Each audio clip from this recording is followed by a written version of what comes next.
Newsflash! Read all about it! Jesus' baptism, an event with more layers than a large Spanish onion.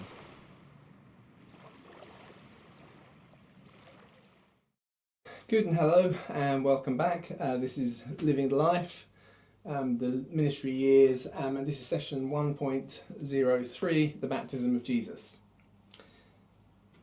Good. So, as always, I'm just going to start with the integrated text.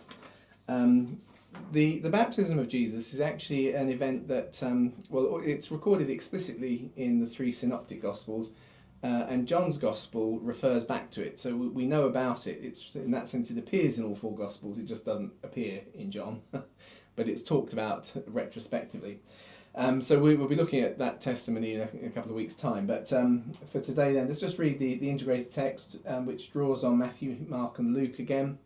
So now it happened in those days. So what are the days? Well, they're the days that John has now come and he started baptizing people. So in the days that John is baptizing, which we thought is probably, therefore, in my mind, is early 29. John's probably appeared at the end of 28. His ministry has started. It will have had a big input through the feasts, the big feast, tabernacles, and then as you get towards the end of the year, of our year, you get the Feast of Dedication and so on. So there's a run of things. And so the crowds have started to build, people are coming, they're being baptized. So it's in those days, all the people were being baptized. And Jesus came from Nazareth in Galilee to be baptized by John in the Jordan. So just a very kind of straightforward statement.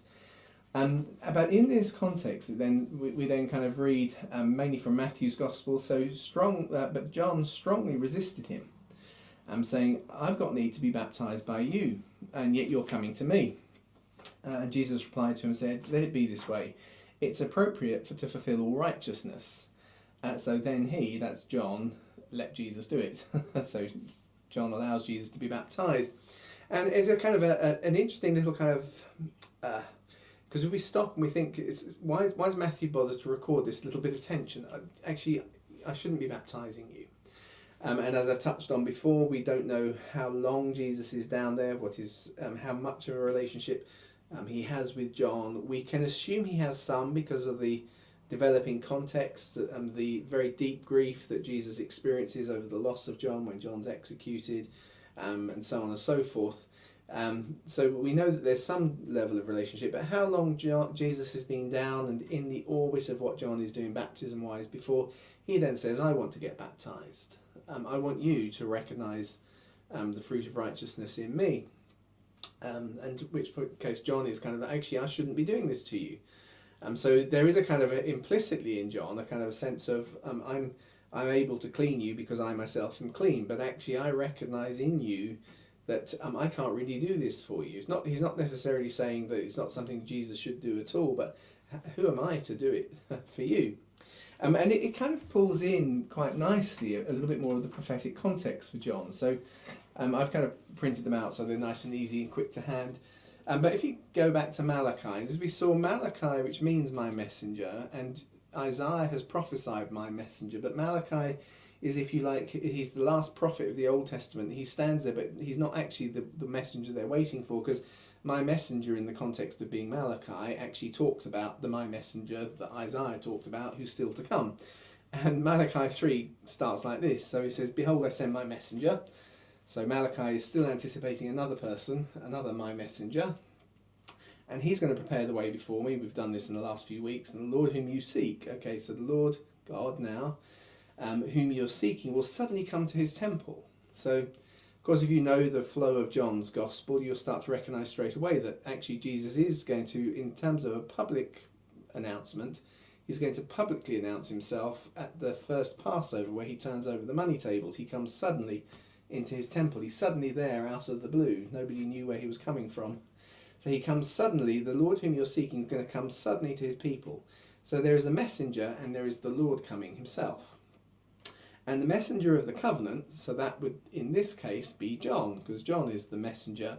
The covenant, he's not the covenant bringer, he's not the Lord who brings the covenant, but that messenger whom you desiring, behold he comes, says Yahweh of hosts. That's Malachi 3:1. And then as it kind of runs on down, who can endure the day of his coming? So it sounds like it's going to be pretty tough. Well, we heard last week, John's message has been quite strong in terms of what he's expecting for people to really have their hearts challenged and changed.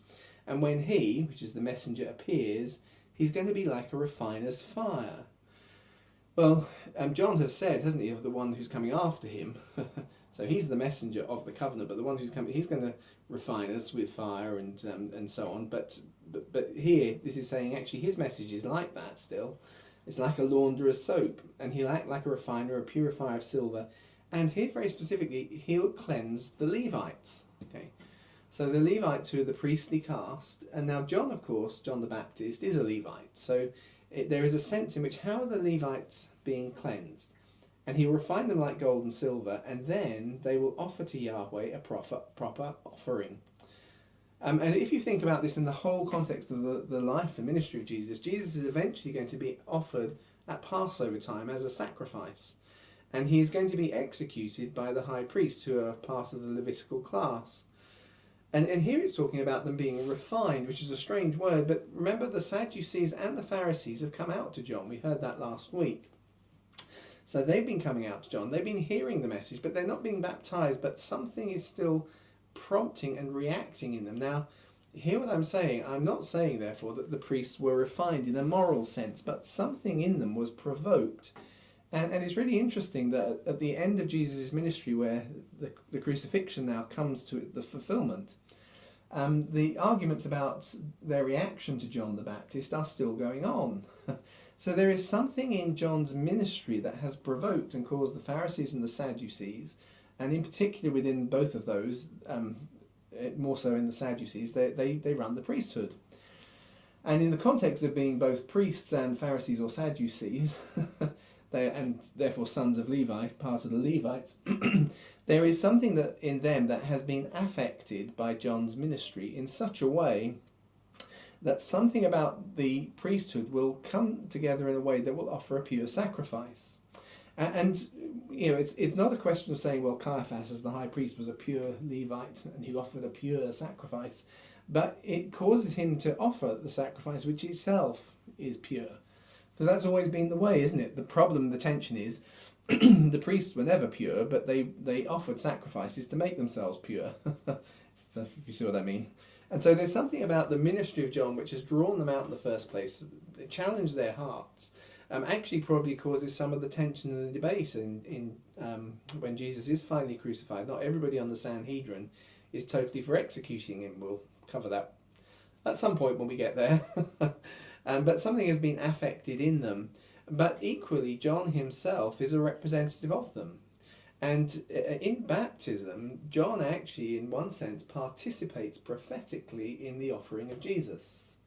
And so when Jesus says, it's important to fulfill all righteousness, he's not saying because I'm not yet clean and need to be clean, but there is something about this whole context, which is the whole priesthood together. John is part of them, the Sadducees are part of them, some of the senior Pharisees are part of the priesthood. They are being affected in a way where somehow all of it comes together and operates and offers to God an appropriate and proper and pure offering.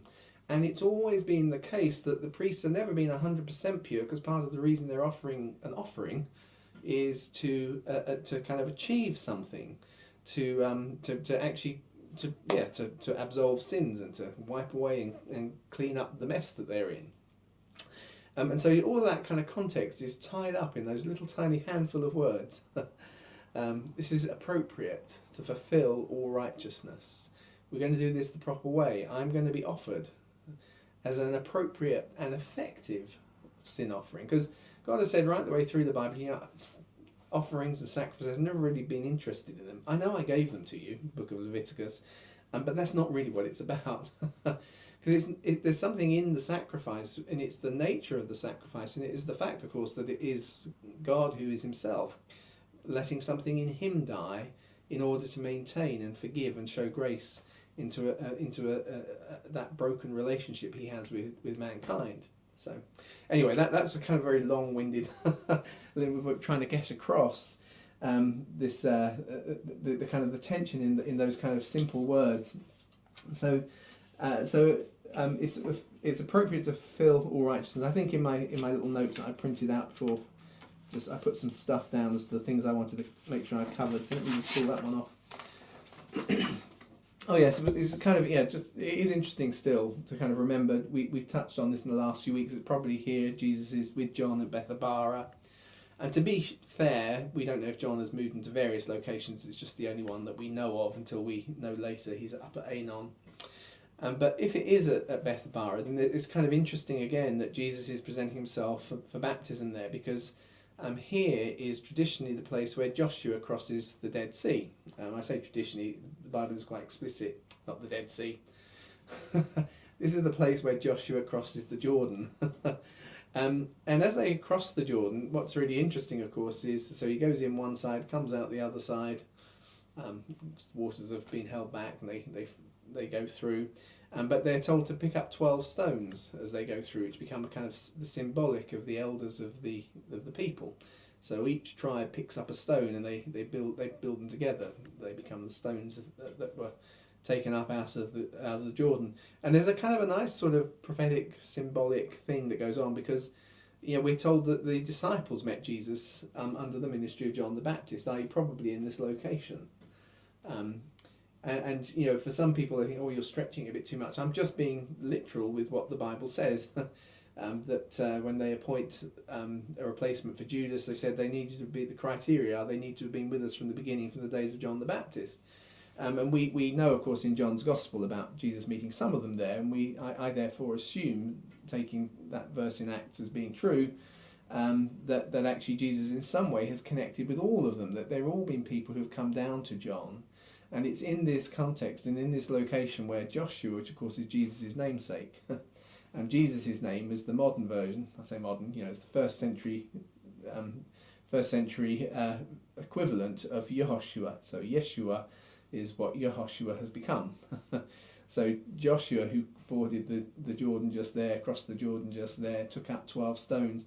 Jesus goes for baptism. He goes into the water, comes out of the water, like his namesake, biblical namesake, and of course in this context he meets his 12 disciples. And of course there's also the Elijah kind of connection as well. Actually, traditionally, this is also the place where Elijah ascends to heaven. And we saw in the previous weeks that John looks like Elijah, the way he comes out. And there's that kind of nice little touch, which in one sense his heavenly meaning, his heavenly context happens here at the Jordan. So there's a kind of nice prophetic parallelism that comes by kind of mirroring of ancient events, but now in a more spiritual meaning. But that's the whole context of parables. Parables, that's literally what they mean. It's the alongside meaning. The bola bit is something you throw, and the para is the alongside. So you can throw a stone, but it's actually got an alongside meaning.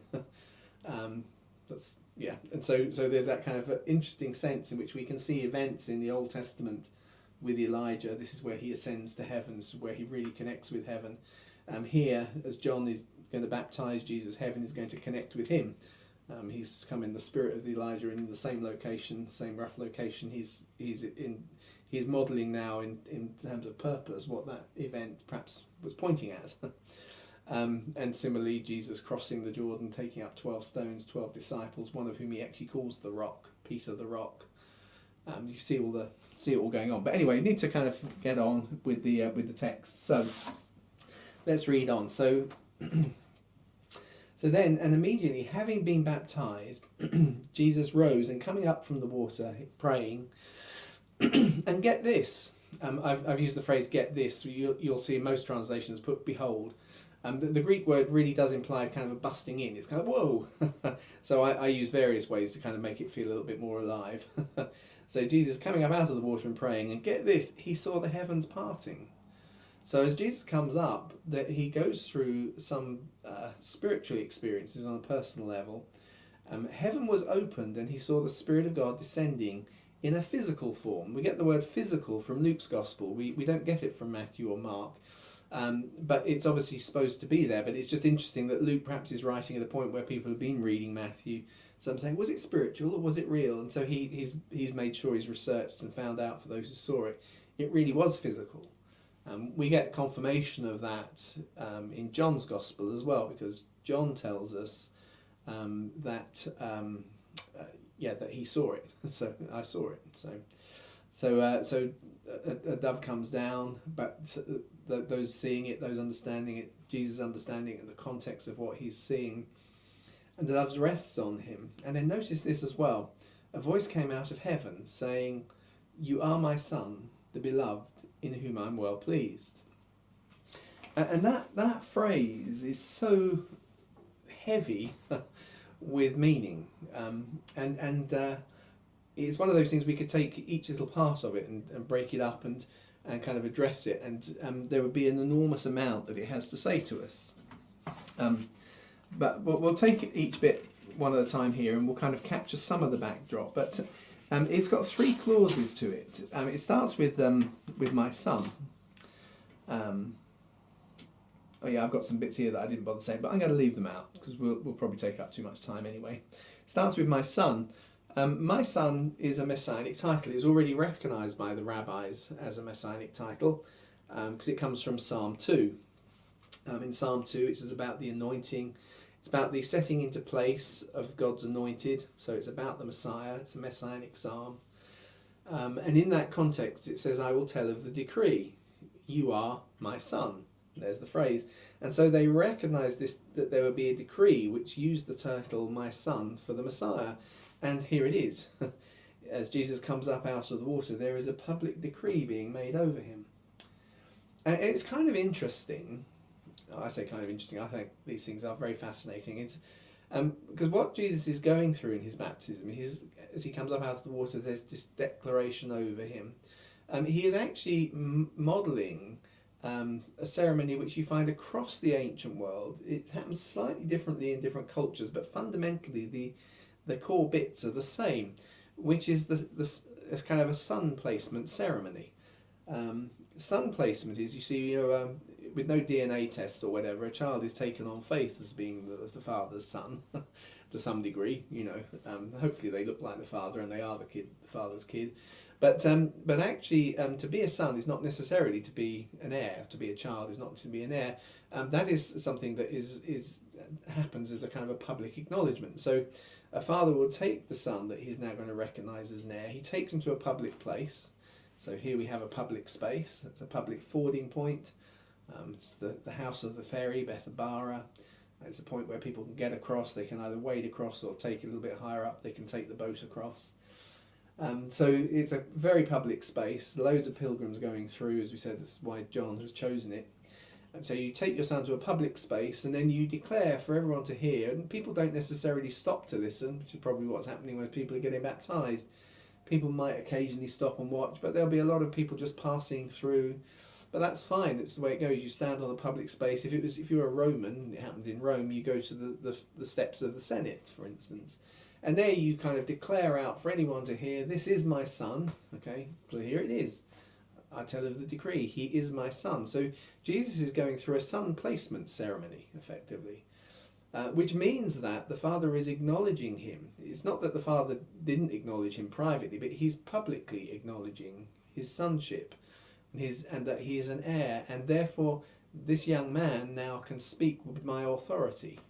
And he can incur debt at my expense. And so God is kind of doing that. He's taking Jesus through this process. So I will declare, I will tell of the decree, says Psalm 2.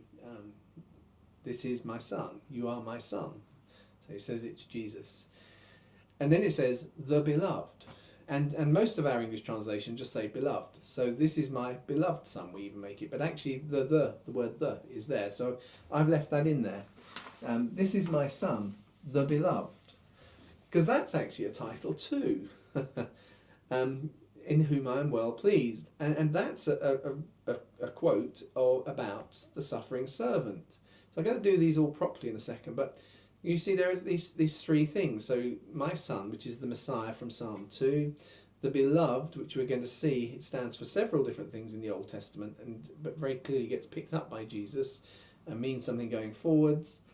This is my son, the beloved, in whom I am well pleased, which is a decree made over the suffering servant, who is also a light to the Gentiles, which, if you remember Jesus' birth narrative, is part of the prophecy that is given over Jesus by Simeon in the temple, that he'll be a light to the Gentiles. So all of these things some of which become a part of Jesus by his past and his history, because his mum tells him, Mary has told him, we took you to the temple to be dedicated. This old guy Simeon said he'll be a light to the Gentiles. And in this kind of context, my son is coming out. So let's just take a step back and let's look at each of these kind of these elements, these three things together. And we're going to see not only do they have a huge amount to say, which you can spend loads of time kind of going and doing your own research on, going back and kind of understanding the implications of these things. But Psalm 2 starts like this. I won't read all of it, and some of it relates to Jesus' crucifixion as well. I actually have a teaching which is one of the earliest I ever did, so I'm afraid the quality of video was just done on Skype for Business, just recording on there. But you can go and find it on my YouTube channel on Psalm 2. And for that I did my own kind of translation of the psalm again. Sorry, so I'm using that here, just if you're interested. But it starts with, why did the nations mob together and the peoples contemplate vanity? The kings of the earth promote themselves, the rulers take counsel together, and against Yahweh and against his anointed Messiah, saying... So they're coming against God and against the Messiah. And there's some context there which we're going to see more clearly in Jesus' crucifixion week. But this is the context. He who sits in the heavens will laugh. My Lord will hold them in contempt. So whatever's being plotted and whatever planned, God has something that really turns the whole thing over. And he will speak to them in his anger and disturb them in his hot temper. But still, I have consecrated my king on my holy hill, Zion. And then it goes, I will tell of the decree. So it's kind of almost a backward step. So here's the crucifixion. I will tell of this decree. But this is when the decree happens. Yahweh said to me, you are my son. And today I have confirmed you. I've made, and that's effectively, as I said, that word, I have established you, I have confirmed you, is what son placement is all about. It's acknowledging he really is fit to be my son. And I have no problem with that. And that's the case.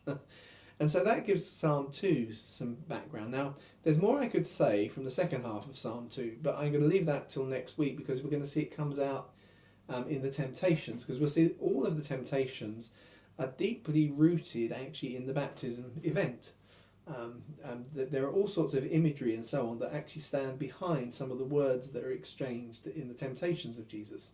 But that's not for today, so we'll leave the second half of Psalm 2 for the minute. And then it kind of goes on. Which is, yes, so you are my son, and it says the beloved. So as I say, the beloved actually has a strong, as a phrase, has a strong kind of prophetic history to it. So the beloved in this context obviously is Jesus. God says it over him, you are the beloved, and he says it not just here but at the transfiguration. Again it says, this is my beloved son, or my son the beloved is a better way. This is my son the beloved, listen to him, it says there. So Jesus is clearly the beloved. But actually, historically, you can find references in the Old Testament where Israel is the beloved, or parts of Israel, some of the people, God's people, are the beloved. So Deuteronomy 33:12, where I think it's the tribe of Benjamin that's being referred to as the beloved. Jeremiah, it's all of the people, although they're an unfaithful wife, they're still the beloved of God, you see. So it's interesting, you get this tension. So it's Jesus, yes, but it has been Israel in the past. As the New Testament kind of develops, we find the phrase being applied to the church in Peter, in Paul's writings. So Philippians 4, stand firm, my beloved, he says so. 2 Corinthians, again, Paul, beloved, let us cleanse ourselves. And then Peter 2, beloved, I urge you. So it's interesting, we find the phrase beloved, which we see very clearly belongs to Jesus, has historically at times been applied to the people of God, even when they're not particularly good people, even when they're rebelling against God, like an unfaithful wife, they're still his beloved. And now going forwards, we're finding that the apostles are using the term beloved of the church. But the kind of the big overarching thing really, which is just really worth kind of drawing out, is the way in which the beloved really relates to the bridegroom. So the Song of Solomon is all about the beloved and his bride. I am my beloved and he is mine, it says in Song of Solomon 6 verse 3, isn't it? I am my beloved and he is mine. Who is the beloved? Well, it's God, but it's God who is marrying and taking on or it's the king. It's the God who, as a king, is marrying a young bride, and he's called the beloved. And what's really interesting is both in the Synoptic Gospels and in John's Gospels, right from the beginning of his ministry, Jesus takes the title of the bridegroom and applies it to himself. And actually here, an alternative title for the bridegroom, the beloved, is not just beloved, it's the beloved, is kind of declared over him. So in the Synoptic Gospels, just as Jesus starts his first proper tour of Galilee, is where he calls Matthew. And in the context of calling Matthew, Matthew has a feast. And in that context, they're saying, why don't you fast? And he says, well, when the bridegroom, actually, when the bridegroom is with people, they don't fast. It's when he's gone that they fast. See? So right at the beginning of his ministry in the Synoptic Gospels, we find Jesus has appropriated the imagery of the bridegroom. And that imagery, and I won't do it here, but when we get to those sections, when we look at that, when Jesus starts to use that term explicitly of him, they're drawn from the prophetic context of Jeremiah. And there, all I'm going to say is that there's a bridegroom who disappears and then he comes back and causes a lot of rejoicing. So there's a kind of an interesting image there in prophetically from Jeremiah. But in John's Gospel, so that's the Synoptic Gospels, in John's Gospel, the idea of the marriage of Jesus is very, very clearly kind of one of the overarching themes. You'll find it if you go and look up online, the image of, the metaphor of marriage in John's Gospel. It's right the way through. So it starts, of course, with the wedding at Cana, so the very first thing happens.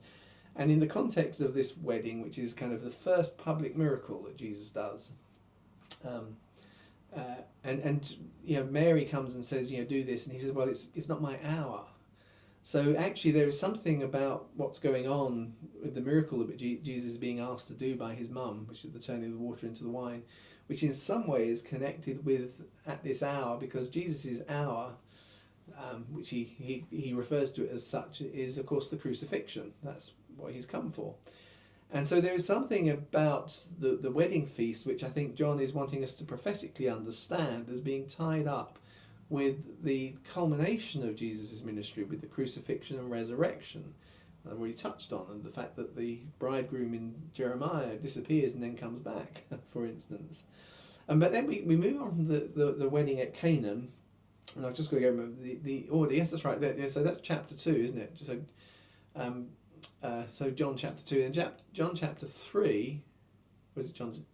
Yeah, John chapter, yeah, it is. In John chapter 3, Jesus is passing through Samaria, and he has this encounter with a woman at a well, and the meeting of a woman at a well in the Old Testament is always about meeting your bride. And you say, oh, how does that work? 'Cause Jesus doesn't marry the woman. No, he doesn't. But it's the symbolism that's being portrayed. So you think about it. There's a kind of questions, and there is then the drawing out of the wider context, the family context. And there's the kind of the provision from the woman's side of water for the potential groom or the servant representing Isaac, for instance. And the watering of so that happens to Moses, it happens to Isaac's or Eleazar on behalf of Isaac.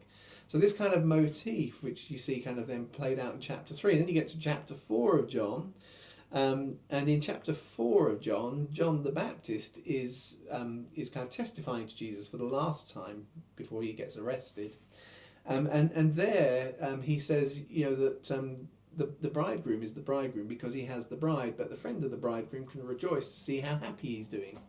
See, and he's talking about himself as being the friend of the bridegroom. But the bridegroom himself is the one who's getting the bride, and that is Jesus.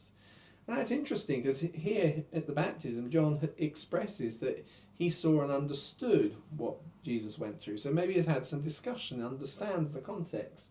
This is my son, this is the beloved. There's something about the marriage going on there that John seems to recognise. And theologically, it's a really deep image. So we can't forget, right at the beginning of Genesis chapter 2 verse 24, it talks about marriage, and here we have this kind of idea of marriage because the bridegroom is very clearly a marriage image, and it says that for this reason the man will leave his father and mother. So it says in Philippians, he lays aside all of the rights of divinity, being informed like God, but he didn't want us to kind of maintain. So Jesus leaves his father put it that way. So Jesus leaves his Father to cleave to his wife and become one flesh with her.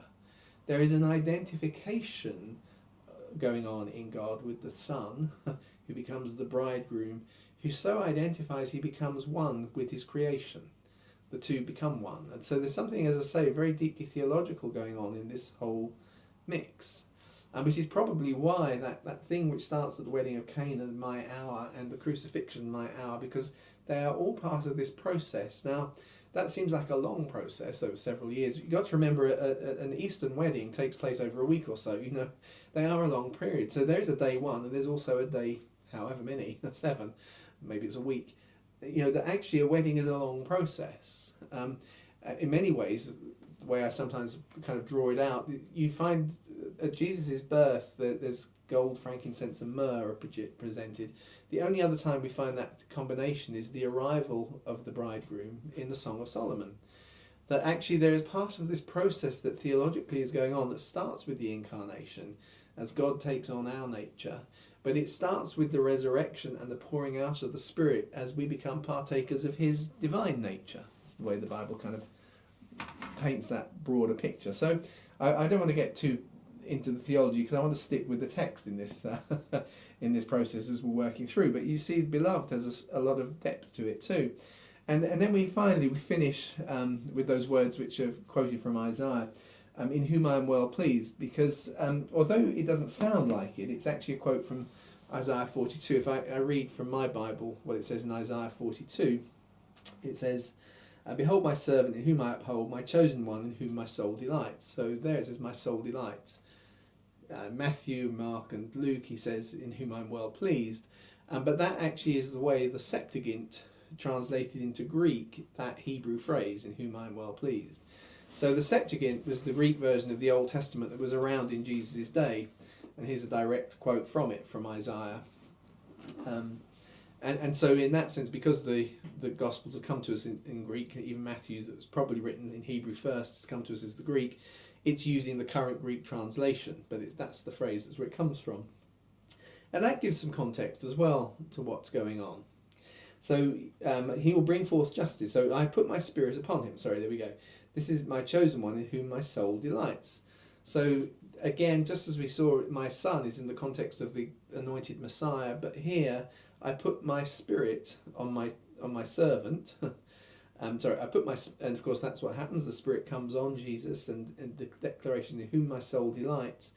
And then he won't cry or raise a voice, make his voice heard in the street. A bruised reed he will not break. So there's something very peaceful about the servant. He's not the kind of, if you like, the conquering king smashing everyone's heads together. You get a bit of that picture from Psalm 2, but we'll think about that in another context. How these things kind of blend together into one picture. Dimly burning wick he won't extinguish. He'll faithfully bring forth justice. He won't be disheartened or crushed until he's established justice in the earth. There's a global context to the work of the servant. Actually, there was a global context to the work of the anointed king, or the reign of the anointed king. So both of those things are coming together in this, and the coastlands will wait expectantly for his instruction. So thus says the Lord, who created the heavens and stretched them out, spread out the earth and his offspring. So I will appoint you as a covenant to the people. Oh, do you remember Malachi, who was prophesying about the messenger of the covenant? Oh, and this is the covenant. You see how all the bits are kind of beginning to lock together like a jigsaw puzzle. So the messenger was coming to declare a covenant, and the servant that's being sent here, who's going to, in a gentle way, bring a message and instruction that will go out to every edge of the earth, or even the coastlands, the last port before you hit the seas that nobody knows what's beyond them. And that person is also going to cover the whole earth. As a light to the nations, you see, which is, of course, Jesus had prophesied over him as a child. To open blind eyes, to bring out prisoners from the dungeons who dwell in darkness from the prisons. And those verses are going to get picked up and redeveloped in the work of the servant in Isaiah's prophecy. And of course, is the way that Jesus is going to declare himself. And when he comes back to Nazareth, which is his old hometown, and opens the Isaiah scroll and reads some developments of those words, about setting the prisoners free and the year of Jubilee and so on. So all of that is wrapped in there. And so, of course, for a highly biblically literate person, which Jesus would be, who's had a sense of kind of growing in his humanity, of a connection with God, and suddenly he hears a decree and receives a token of God's kind of endorsement, which is part of the Son placing ceremonies of the ancient world. The Spirit comes on him, and they all match with the Scripture. And John the Baptist is matching the scriptural context too. He's kind of, if you like, preparing the sacrifice, washing the sacrifice, just like a priest would. He's provoking thinking in those who've come out to hear from the priesthood, who are going to mean that they end up offering the sacrifice. When it gets there, you can see how, if you like, the baptism of Jesus starts to become a kind of a touch point for the threads of prophecy that start coming together around the life of Jesus. So in that sense, is why I often refer to it as it's kind of the baptism of Jesus is like the gift that keeps on giving. There's lots of different ways we could look at it. We will look at it again next time, because we'll look at the temptations and we'll see they all root back into things and aspects of this little ceremony that Jesus goes through, which is, in his own words, absolutely fundamental to the fulfillment of all righteousness, to the fulfillment of Scripture. Actually, we're starting to see it come together in these simple events, these kind of simple actions, but they have deeper meaning, just in as Jesus comes to John. So, probably kind of said what I need to say today. Hopefully the video recordings have come out, because I don't fancy doing this one again. Because you don't know that, but some of the others I had to record a couple of times because people would ring me or something, or someone would knock on the door at the wrong moment. So I'm hoping we've captured this one well. And I hope it's given you some things to think over, to mull over, to go back and read your Bibles, passages I have only alluded to and haven't looked at, and to see the kind of the richness that is there in the events of the life of Jesus. And so looking forward to seeing you next time, where we will unpack a bit more of this as we look at the temptations. So until then, I will say goodbye, and goodbye to you too. I've got two cameras today, see which one works best. See you then. Bye bye.